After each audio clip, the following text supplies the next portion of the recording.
The experience shows every night on the CBC NewsHour.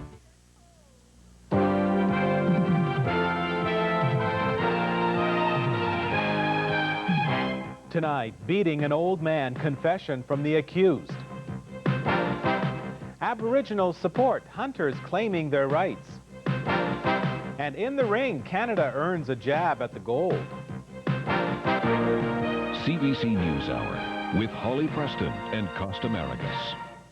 Good evening. A 15-year-old boy has admitted beating and robbing a 90-year-old man in the Yorkton district. While the victim suffers with broken ribs in hospital, the boy and two others were in court today. Jonathan Shanks reports.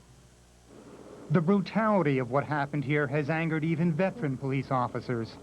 It's just beyond any level of intelligence as to why someone would take it upon themselves to go in and break into a home and beat a 90-year-old man to the extent that he was beaten. Dave Starger is in hospital in stable condition. Tuesday morning, he was beaten almost to death by a 15-year-old boy. His arms are all black and blue. He's got 3 broken ribs. He's got a good gash on his head with several stitches, and it's a wonder he's alive. Around 5 Tuesday morning, 2 19-year-olds and a 15-year-old tried to steal gas from Starger's farmyard. When they couldn't get any, they tried to destroy this grain dryer and a grain truck. Then they broke into Starger's home. The 15-year-old beat Starger until he was unconscious. When he came to, he found his phone had been ripped from the wall. Covered in blood, the 90-year-old had to drive to his nephew's for help. He said, they hit me with something. And he said, and then when I fell down, then they kicked me and beat me, and he said they thought I was dead. Police arrested the 3 teenagers within hours. They knew who they were looking for. Starger's son had set up a video camera because the farmyard had been hit every year for the past 6. About 3 years ago, they were there, and they stole items out of the shop, and they also kicked the door in on the house, but they didn't beat up Dad at that time. Police say only the 15-year-old took part in the beating. He'll be sentenced in September. One of the 19-year-olds, Justin Wapish, is free until he's sentenced in October. Dale Kiwizunce was sentenced today. The judge agreed with the Crown and defense and sentenced him to 8 months in jail. Jonathan Shanks, CBC News, Yorkton. Well, 2 Indians from northern Saskatchewan say they have the right to hunt on a military base, so they find themselves in court charged with trespassing on the Primrose Air Weapons Range. Mark Genuist has this report. This rally outside the courthouse is to show support for the 2 accused. Harry Cataract was charged with trespassing on the Primrose Air Weapons Range. So was James Sylvester. They're also charged with illegally hunting.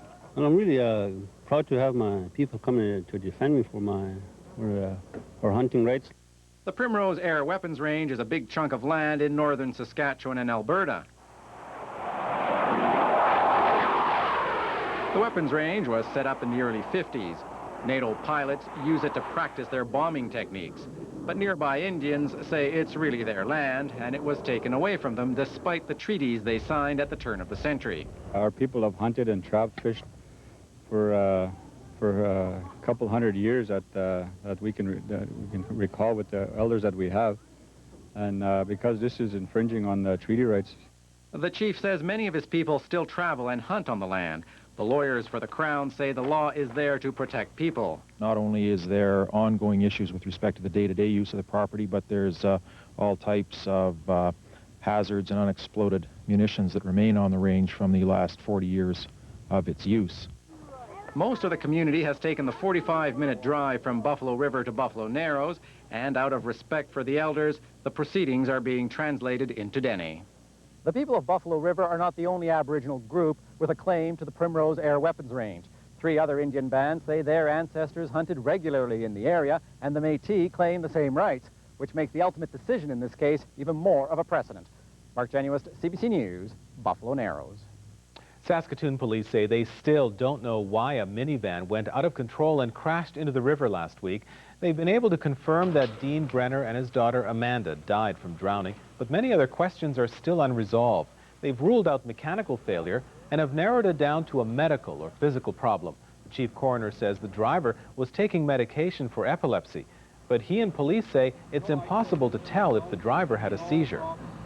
When we take the overall picture of the accident scene, the witnesses, any medical information we have, or the information from the autopsy, it is similar to other accidents where there has been a medical or physical problem just prior to the accident.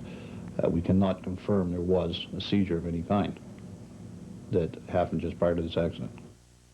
Well, the police say their investigation is complete.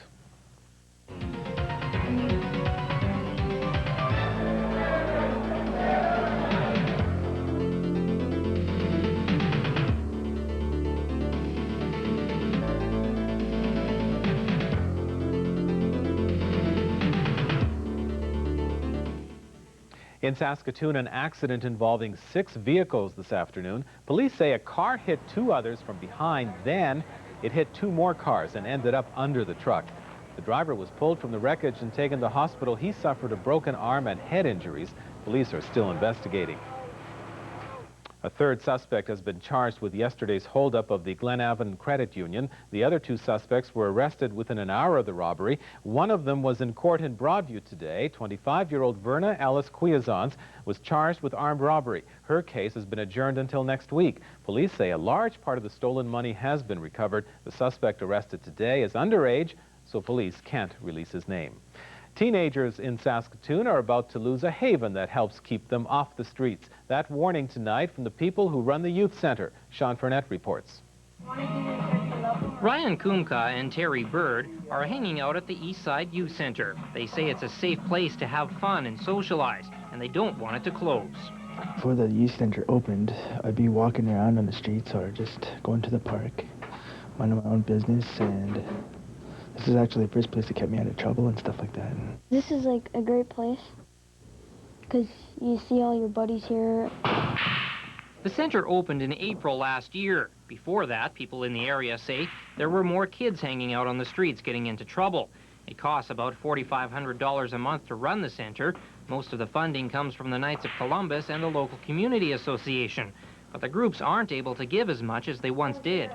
We're hoping that raising our profile and begging for money will get more kids here, and will also get more support from the parents and the community as a whole. Businesses in the area say the center is worth having. Many have made donations, but they say there's only so much they can do. We try and devote our resources to youth in the community here, but unfortunately there's also a lot of schools out here, and by this time of year a lot of our money that's set aside for supporting this is gone. The city recently turned down a request for funding. The city already helps fund 5 other youth centers, and the city councillor for the area says that's unfair. Even though it's out on the, if you want to say, the east end of the city, they have a lot of the problems that the inner city areas have, and they should be treated equally, and I don't think that they are. A meeting is being held tonight to figure out a way to save the center. The funds run out at the end of September. Sean Furnett, CBC News, Saskatoon. Well, the Midway is fun and games for most young people, but danger can lurk in those crowds. And that's why there are some people there ready with a helping hand. Jolynn Shane explains.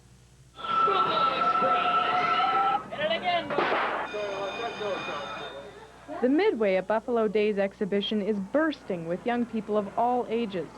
Most are having fun. Some aren't. Little kids panic if they can't find mom or dad.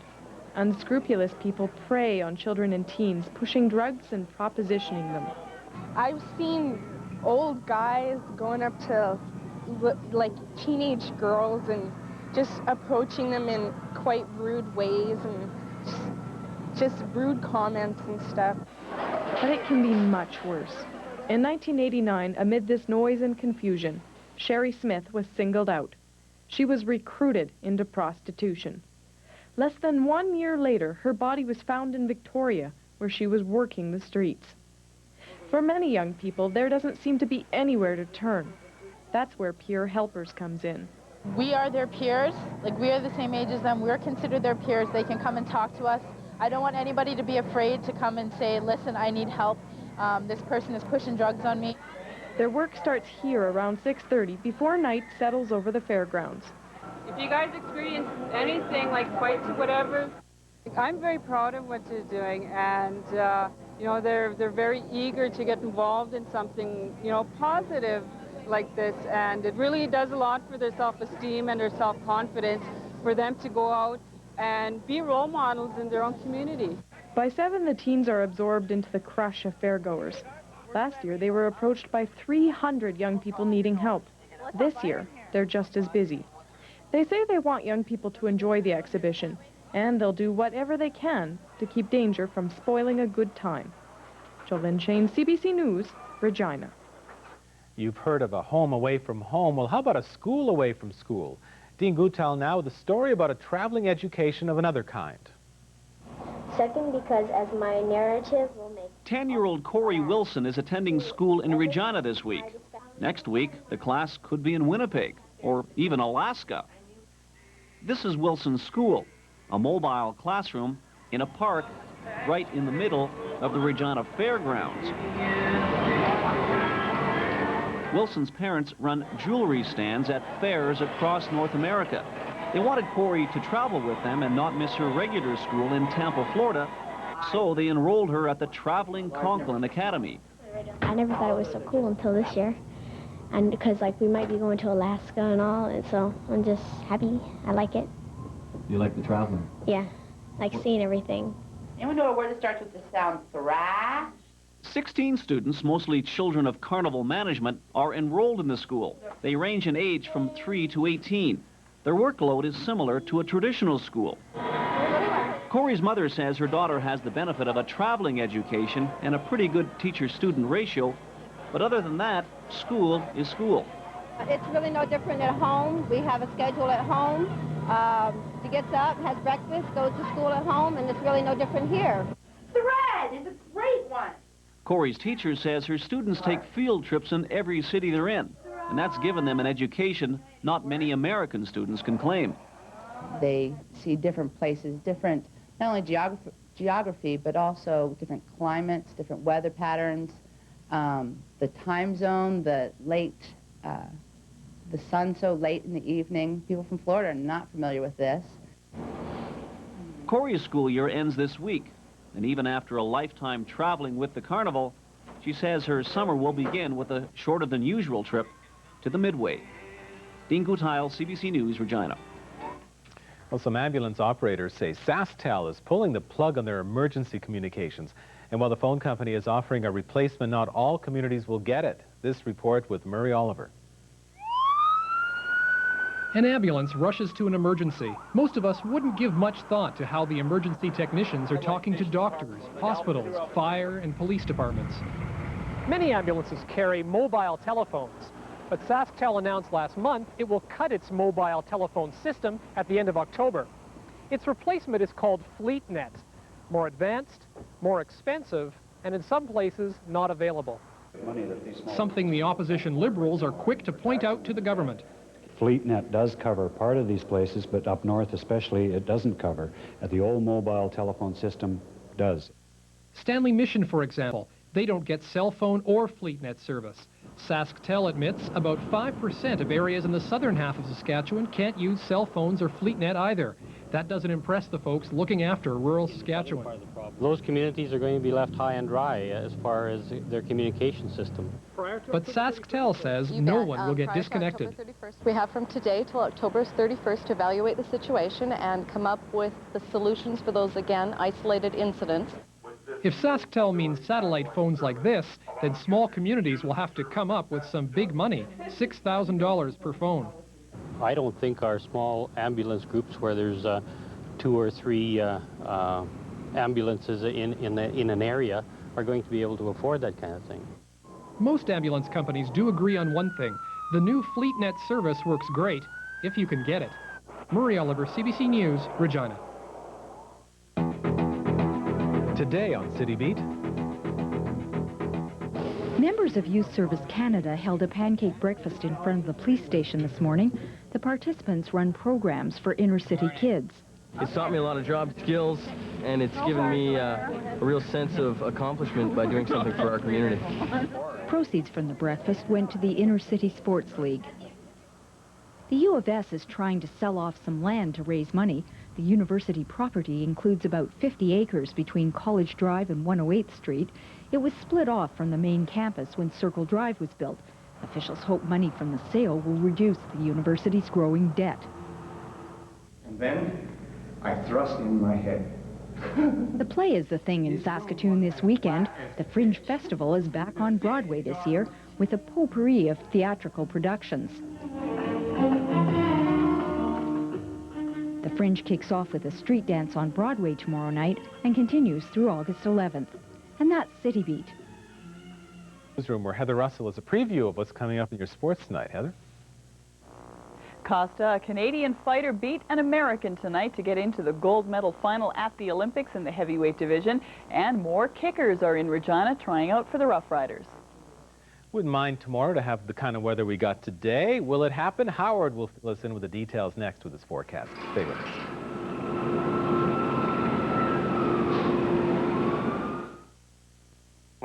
Let's talk lifetime warranty on mufflers. First of all, what good is a lifetime warranty if there's no one there to honor it?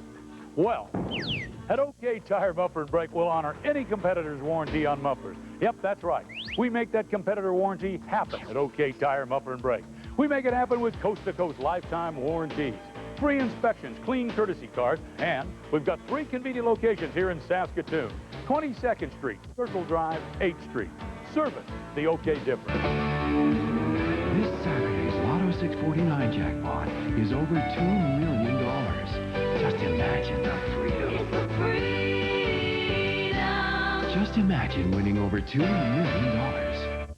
Music makes the world go round, a song of love, a joyful sound. No matter where on earth you roam, music takes you home. Music makes Join the celebration as the World Cup gather in harmony at Folkfest 96, August 15th through 17th in Saskatoon. Passports available at participating distributors and all Folkfest pavilions. Whether you're 1, 101, or any age in between, there's something special just waiting for you to discover on the magical world of Disney. Sunday on CBC Television. Hi. Sorry I'm late. Well, I'm all packed.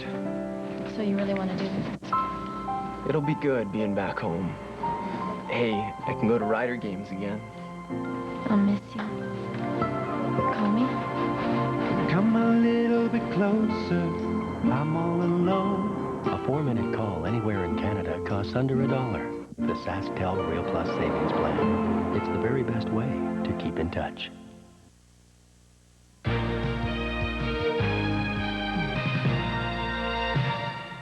Welcome back. And what do you think of the weather today? It was nice, wasn't it? More coming tomorrow, we hope. Right, Howard?